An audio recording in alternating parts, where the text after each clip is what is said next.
Walk into any room and watch them scramble for position, for recognition, for power they think comes from being seen. They're playing checkers while you're not even on the board. You're becoming the board itself. Real authority doesn't announce itself. It seeps through the cracks of daily operations, flows through the spaces between decisions, until one day they realize they can't function without you. Not because you demanded it, but because you became the silent infrastructure holding everything together. This isn't about climbing ladders or winning arguments. It's about becoming so essential that your absence would collapse the entire system. And the beautiful part? By the time they notice, you're already irreplaceable. Picture yourself entering a space filled with individuals who believe they hold authority, yet not a single one anticipates your emergence. This isn't due to concealment on your part. You're not murmuring from darkened corners. Rather, you've mastered an ancient principle of influence. Authority rarely broadcasts its presence. Instead, it seeps through the mundane patterns of daily operations, infiltrating the quiet intervals between choices, penetrating those vulnerable instances when everyone remains preoccupied with maintaining their image to observe who's genuinely restructuring the environment. We're not discussing revolutions, grand declarations, or theatrical treachery. We're exploring takeovers so subtle, so fluid, that once others comprehend the transformation, you've already transcended being perceived as a danger. You've become indispensable. Machiavelli didn't merely suggest this approach. He charted its course, not within the prominent passages that everyone memorizes, but nestled in the periphery, embedded in the silences amid his cautions, occupying those voids where he allows readers to connect the dots independently, understanding that those perceptive enough to decipher the implicit messages possess the capability to implement without seeking approval. Consider this question. When did you last witness someone ascend without ceremony? Not the type who conquers platforms through magnetism and commands focus, but rather the individual who simply materializes in the position of leadership eventually, and nobody can precisely recall the genesis of that transition. This phenomenon isn't coincidence. It isn't fortune. This represents quiet accumulation of influence, and it isn't exclusive to monarchs, executives, or rebels. Anyone who comprehends that authority isn't seized, but rather absorbed, can access this approach, similar to moisture permeating earth, gradual, hushed, unstoppable. Leadership doesn't require formal designation to commence behaving as though you command the environment. What's necessary is bearing, not the boisterous variety, but the magnetic type, the presence that doesn't request room but generates it through mere existence. Consider authority, as most individuals do, like a diadem, an object worn, something apparent, something bestowed upon you. Machiavelli perceived it uniquely. He recognized it as an undercurrent, unseen, flowing underneath everything, molding all it contacts without disturbing the surface. You don't clutch at currents, you master navigation within them. More effectively, you discover methods to alter their direction. The most perilous aspect: nobody detects the shift until the waterway has already transformed its path. This constitutes the craft. This embodies the principle. Quiet accumulation doesn't rely on aggression. It depends on consistency, appearing regularly wherever choices materialize. Not to debate, not to dazzle, but to integrate into the cadence. Then nating, the individual perpetually present during crises, who provides resolutions without seeking recognition, who remains unaffected by turmoil, yet silently addresses it. This person ultimately possesses control, not through demands, but because others forgot who maintained custody of access. Here lies an uncomfortable reality. Most individuals fear occupying that position.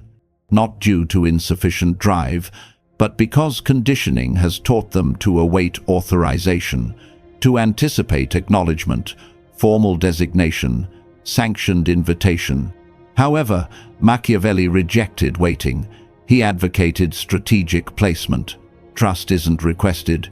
You architect circumstances where confidence becomes the sole reasonable response.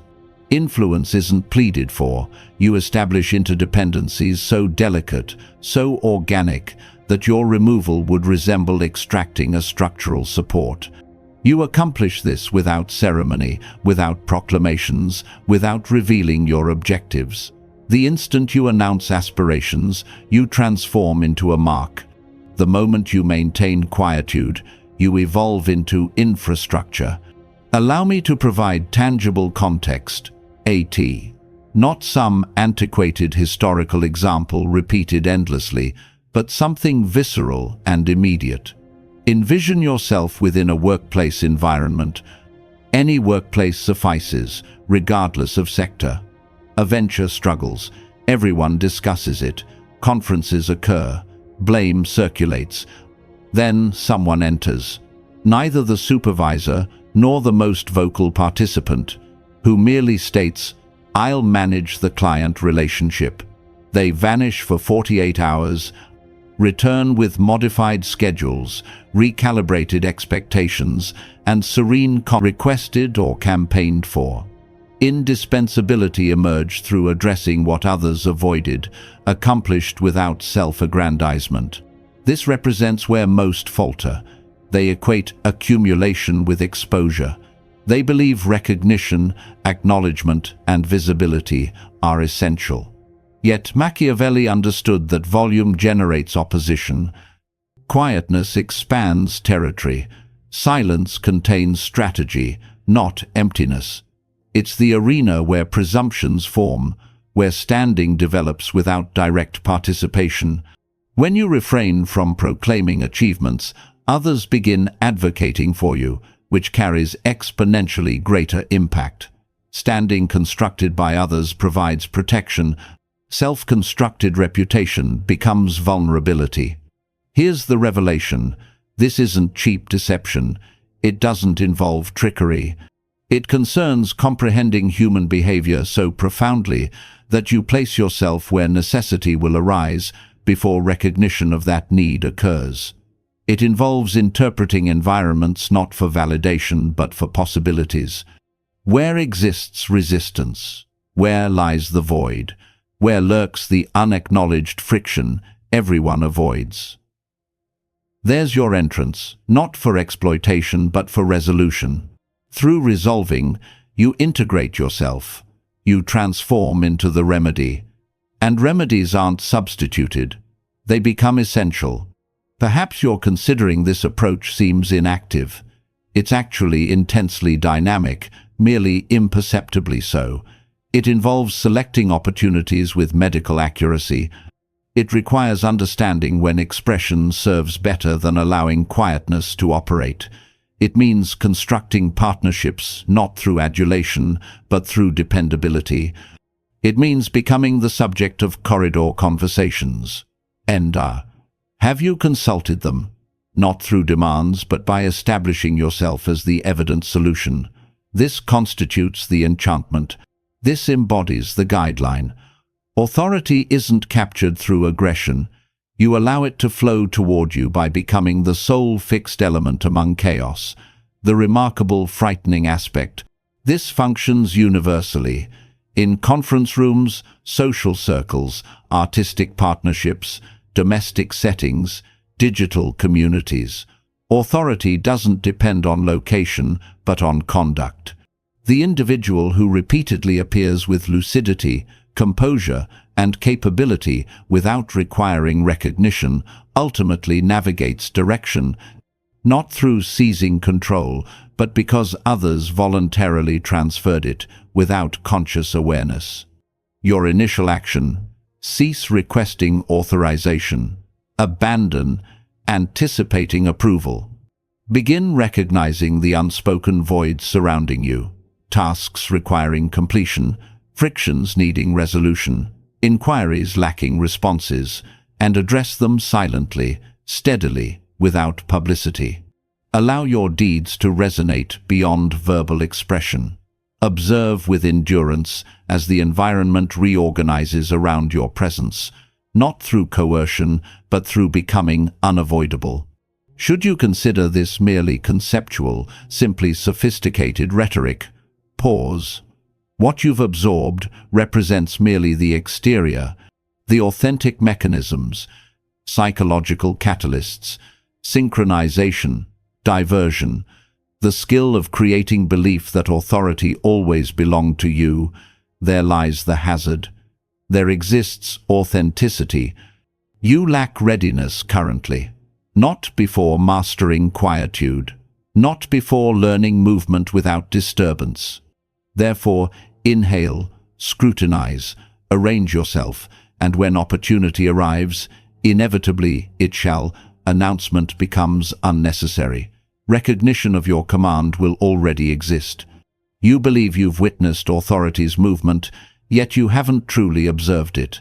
What most identify as authority merely constitutes commotion, masquerading as command.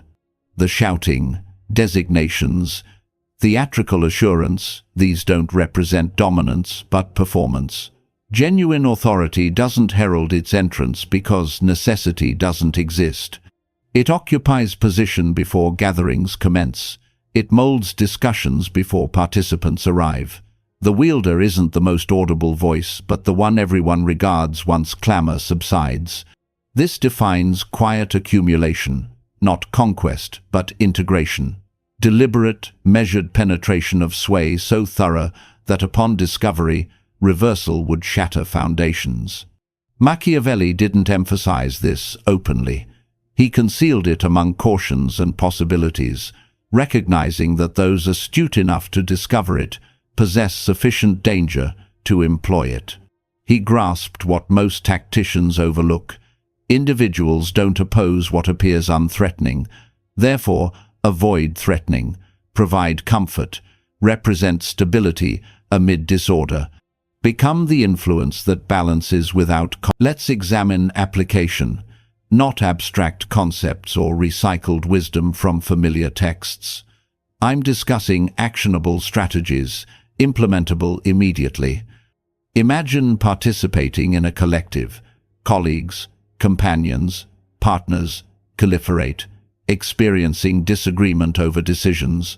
Arguments proliferate, agreement absent, stalemate reached. Most inject perspectives, attempting dominance. You pause, you permit crescendo. Upon fatigue's arrival, you present not answers but organization. Could we segment this into stages?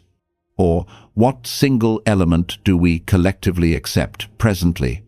You don't establish yourself as resolution but as framework. Frameworks escape debate. They're utilized. Immediately, you're not commanding but facilitating. Facilitation represents authority's most potent expression because resentment doesn't accompany it. Gratitude follows. While others experience validation, you're establishing parameters of possibility. This isn't deception but construction. The profundity deepens. Intelligent supremacy isn't required.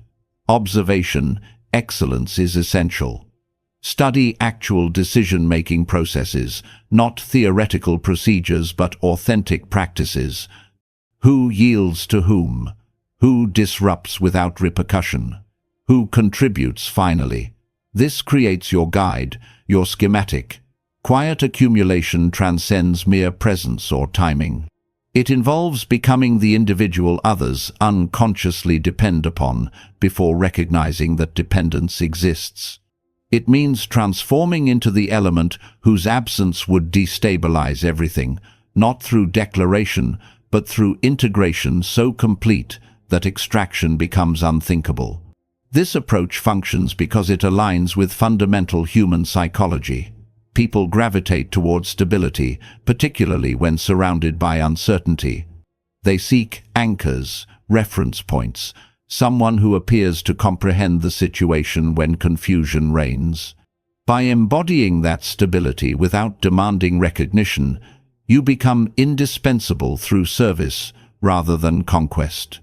You're not taking power, you're becoming the vessel through which power naturally flows.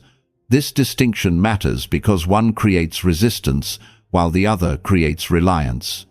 Consider how this manifests in various contexts. In creative endeavors, it's the person who consistently delivers quality work without drama. In social dynamics, it's the individual who remembers details, connects people, solves problems before they escalate. In professional settings, it's whoever makes processes smoother without requiring credit. These aren't glamorous roles initially, but they're foundational, and foundations, unlike decorations, cannot be removed without consequences. The mastery lies in patience.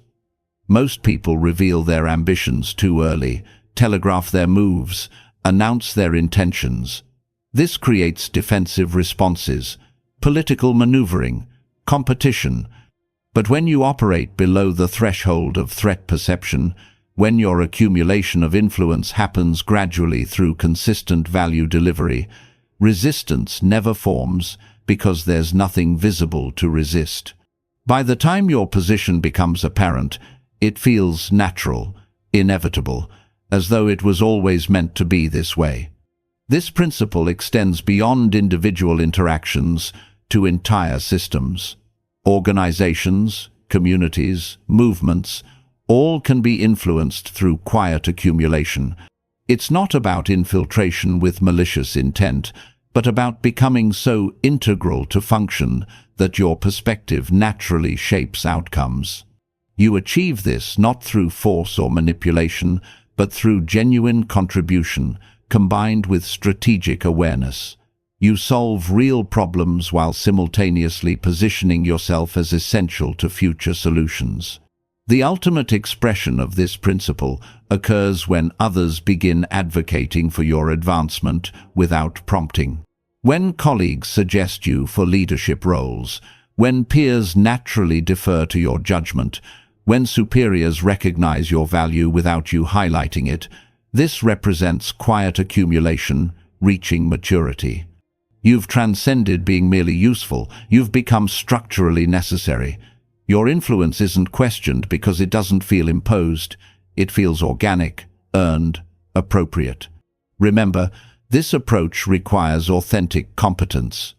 You cannot fake value indefinitely. The quiet accumulation of power works only when backed by genuine ability to deliver results, solve problems, and create positive outcomes. It's not about appearing valuable while being hollow. Collective goals and create positive outcomes for all involved. This isn't about personal aggrandizement at others' expense, but about positioning yourself to contribute maximally while being appropriately recognized and rewarded for that contribution. The journey requires calibration.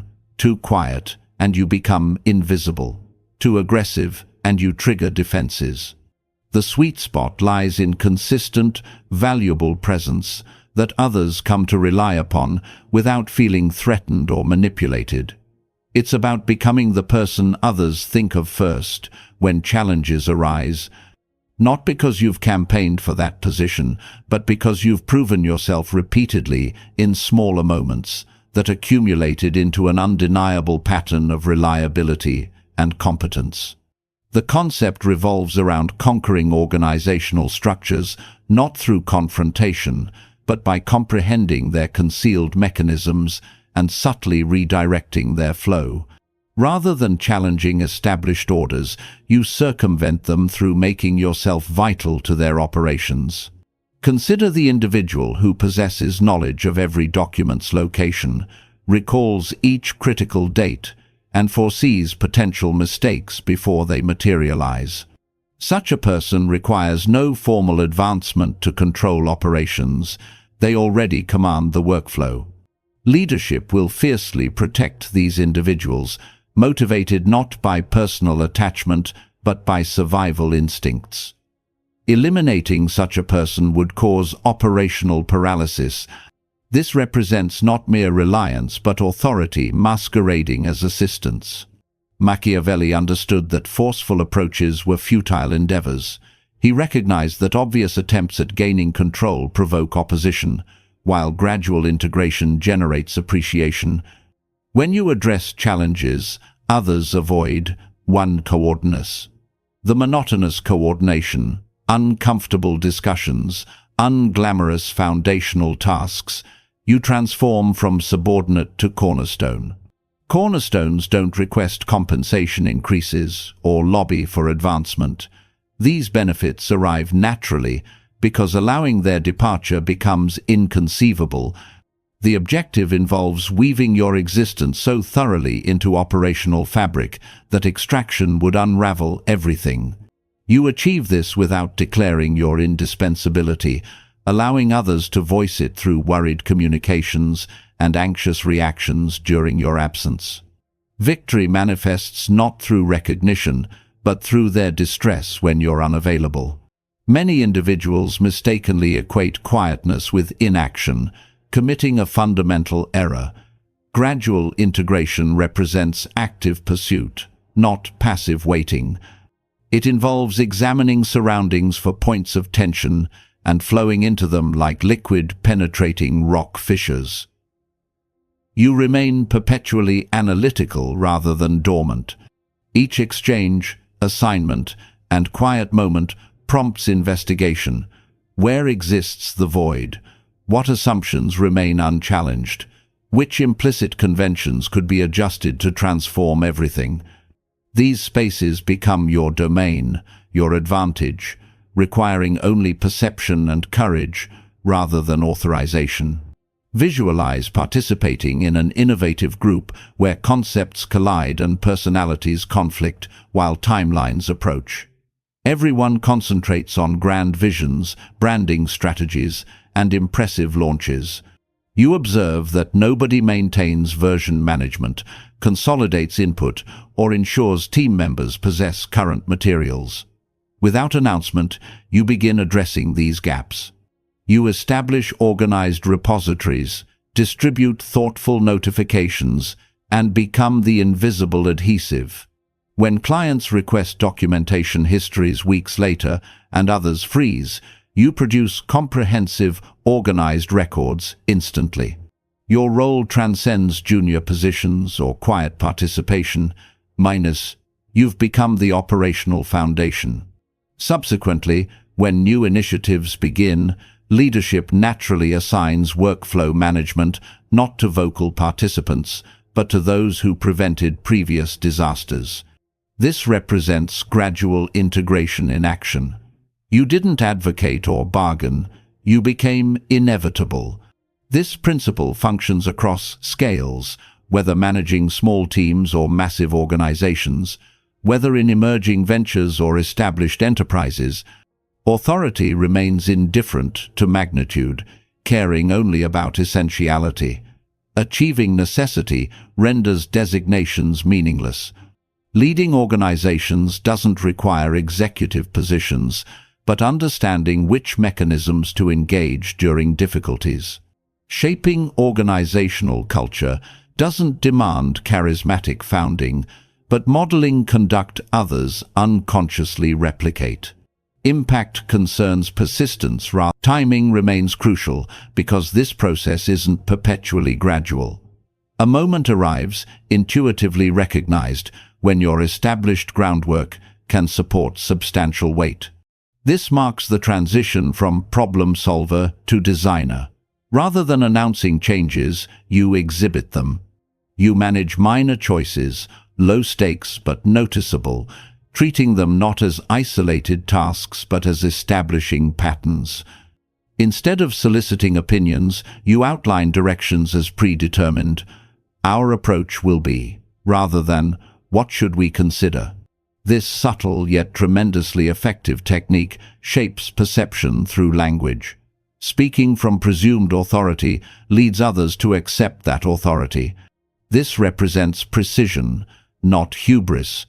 You've created the space. Now you occupy it through inflection rather than proclamation. Machiavelli would appreciate this approach's elegance, not for its deception, but its effectiveness. He understood that humans respond more to routines than ideologies. By becoming the dependable cadence underlying chaos, you eliminate the need to argue your worth.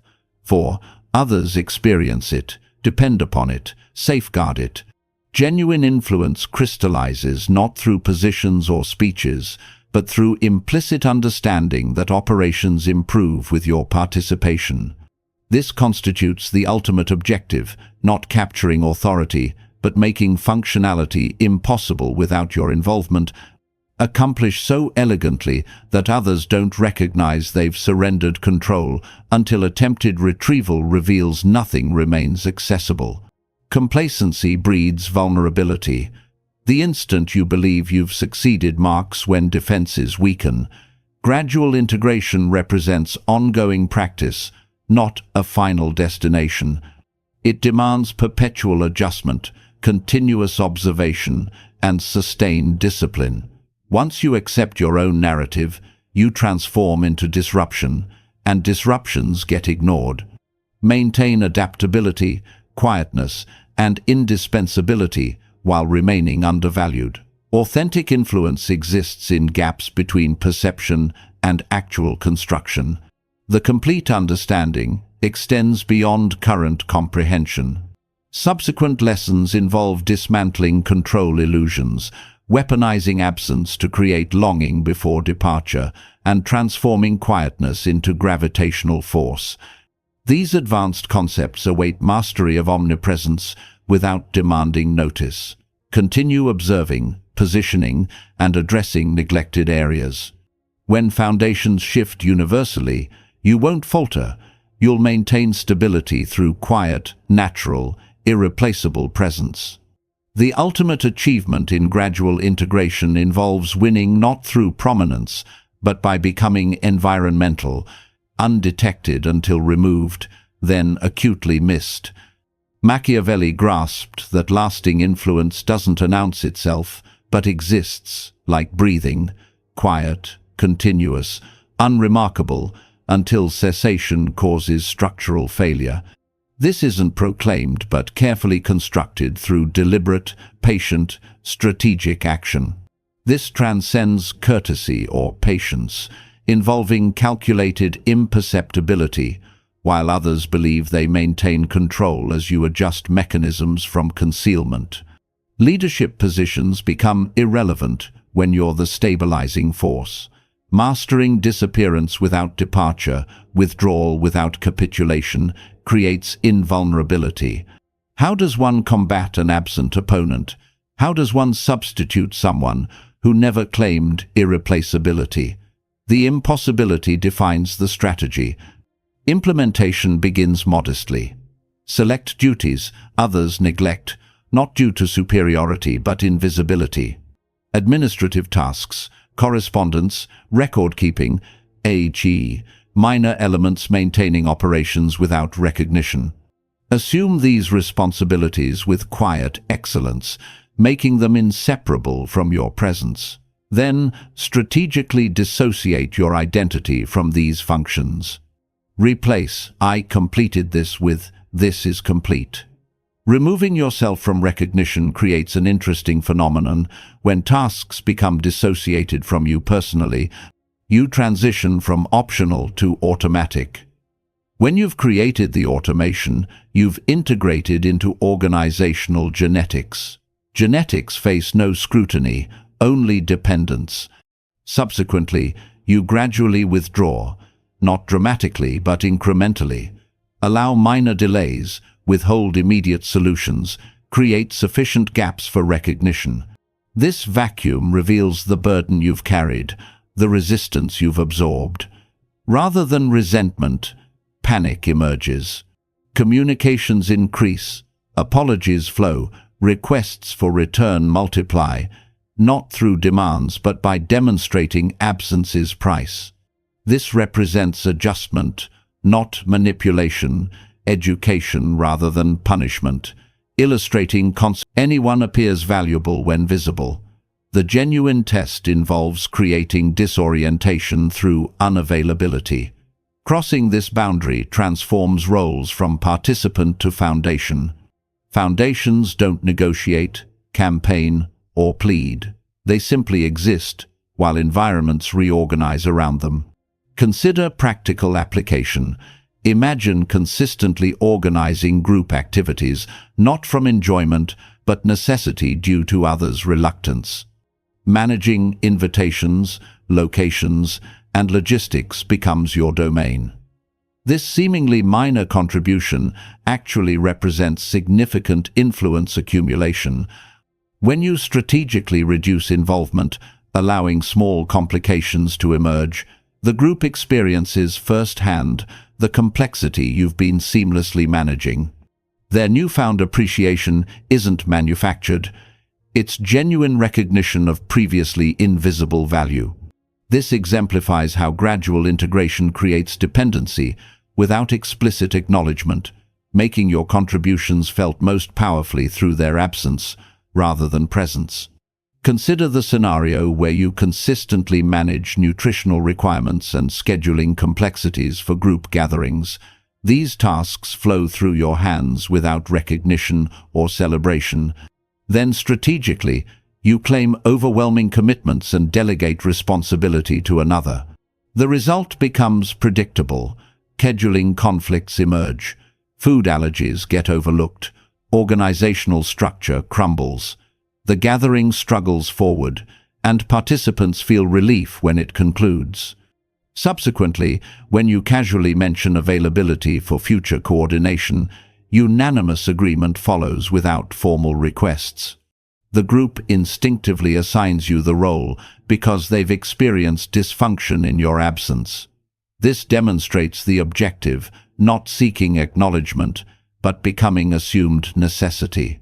This principle expands across all organizational levels: financial oversight, stakeholder connections, emergency procedures, artistic guidance, organizational atmosphere, confidence building. The methodology remains consistent. Integrate yourself deeply, facilitate operations smoothly, then create calculated distance, allowing imperfections to surface before returning not as rescuer but as natural constant. The phrase, "worth pursuing," isn't gratitude or recognition, but rather casual acknowledgement of your involvement as given reality. This represents complete capitulation to your influence. They're not granting authority but acknowledging its existing presence. The sophisticated beauty lies in never verbalizing this dynamic. Documentation becomes unnecessary when the structure itself serves as evidence. Operations flowing seamlessly during your presence, contrasted against disruption during absence, creates undeniable proof. This disparity motivates retention efforts, driven by practical necessity rather than personal attachment, forming the most enduring type of allegiance. However, restraint remains critical. Avoiding the temptation to exploit recognized leverage prevents visibility that attracts opposition. Maintaining frictionless integration preserves the illusion, while transforming indispensability into confrontation dissolves effectiveness. Remaining composed, understated, and magnanimous while possessing complete advantage demonstrates true mastery. Benevolence from strength represents ultimate control, requiring no enforcement, simply existing as reality.